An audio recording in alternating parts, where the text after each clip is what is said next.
Welcome to War Bios, where we delve into the most pivotal battles in history, examining the strategic context, operational art, and human cost of war.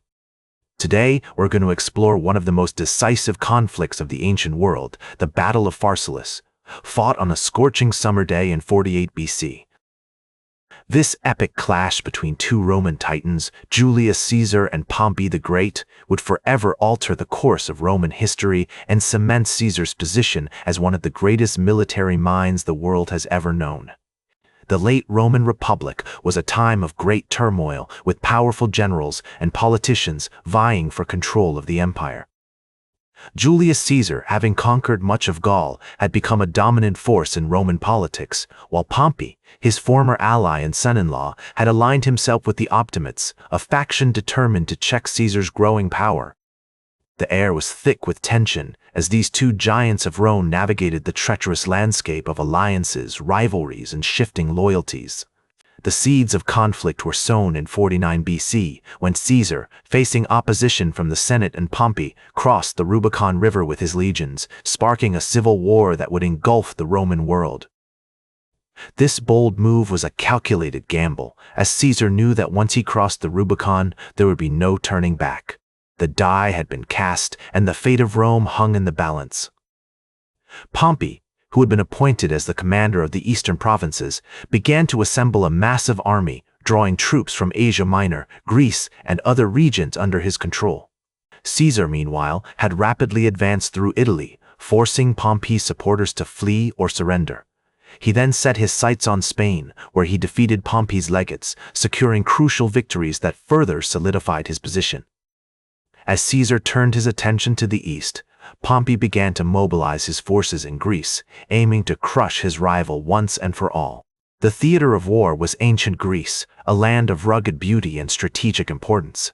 The fertile plains of Pharsalus, with its rolling hills and open fields, seemed tailor-made for Pompey's cavalry-heavy army. The region was also home to several key cities, including Larissa and Athens, which would play a crucial role in the upcoming battle. As the two armies converged on Pharsalus, the local population watched with bated breath, knowing that the outcome of this conflict would have far-reaching consequences for their lives and livelihoods.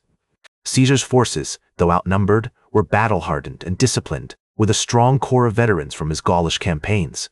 These seasoned soldiers had been tempered in the fires of war, and their loyalty to Caesar was unwavering.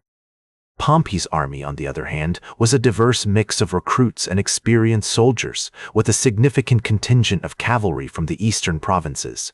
While Pompey's forces were impressive in terms of numbers, they lacked the cohesion and unity that defined Caesar's army.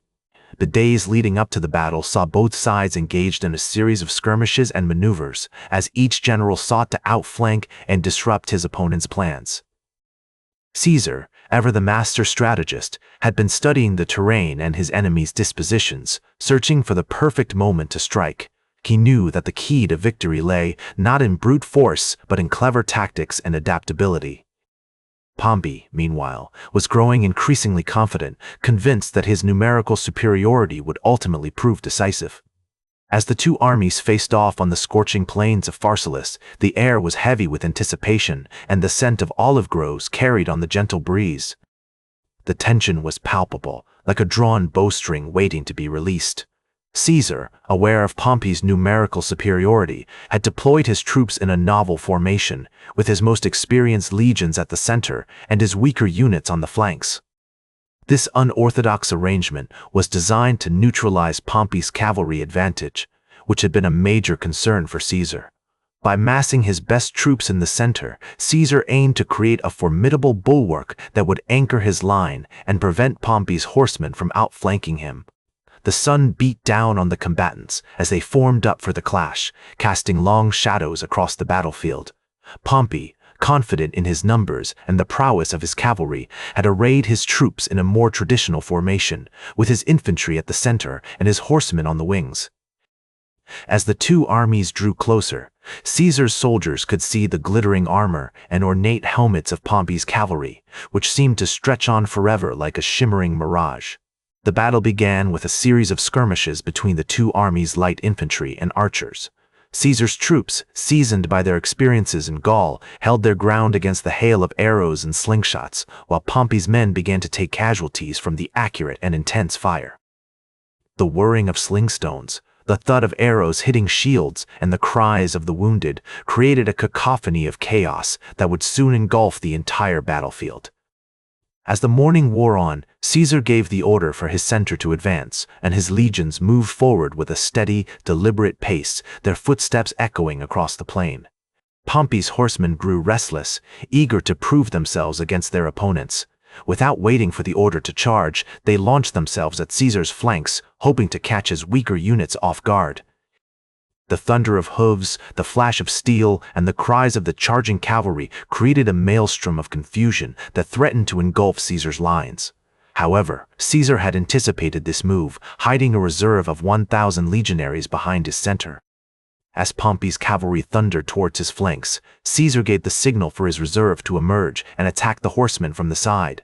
The sudden appearance of these fresh troops threw Pompey's cavalry into disarray, and they began to falter under the unexpected pressure. The confusion was palpable as Pompey's horsemen struggled to regroup, their formations broken and their morale shaken. Meanwhile, at the center of the battlefield, Caesar's legions were locked in a fierce struggle with Pompey's infantry. The fighting was intense and chaotic, with soldiers on both sides screaming, stabbing, and slashing at each other in a maddening melee. Despite being outnumbered, Caesar's troops held their ground, buoyed by their discipline and training. As the battle raged on, Pompey's line began to waver, particularly on his left flank, where Caesar's reserve had disrupted his cavalry. The Pompeian infantry, sensing that the tide was turning against them, started to lose heart, and their formation began to break down. Caesar, recognizing the moment of crisis, urged his troops forward with renewed vigor, exhorting them to press their advantage and shatter the enemy line. His voice, like a clarion call, rallied his soldiers, who surged forward with a fierce determination.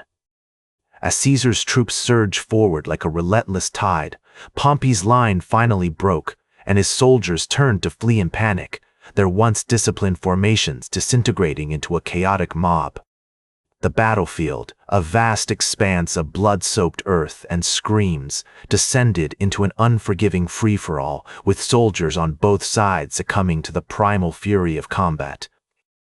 The air was heavy with the stench of sweat, smoke, and death, as the very fabric of discipline and order seemed to unravel before Caesar's unyielding onslaught. The clash of steel on steel echoed through the landscape like a deadly symphony, punctuated by the cries of the wounded and the dying.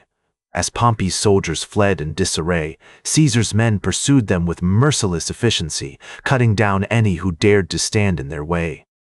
The pursuit was relentless, driven by the intoxicating thrill of victory and the promise of plunder. It was a moment of unbridled chaos where the rules of war seemed to bend and warp under the intense pressure of combat. As the dust settled, Pompey himself fled the field, abandoning his troops to their fate. The once mighty general, who had commanded the respect and awe of Rome's citizens, now rode alone, his dignity and pride shattered by the crushing weight of defeat. He left behind thousands of his soldiers, either dead or captured, their bodies strewn across the battlefield like discarded pawns on a grand chessboard. Caesar, victorious but not unscathed, surveyed the carnage before him with a mix of emotions, elation, relief, and a hint of sadness. His own losses had been significant, but the prize was worth the cost. He had defeated his greatest rival and secured his position as the dominant force in Rome. The triumph was sweet, but it came at a steep price. The Roman Republic would never be the same again.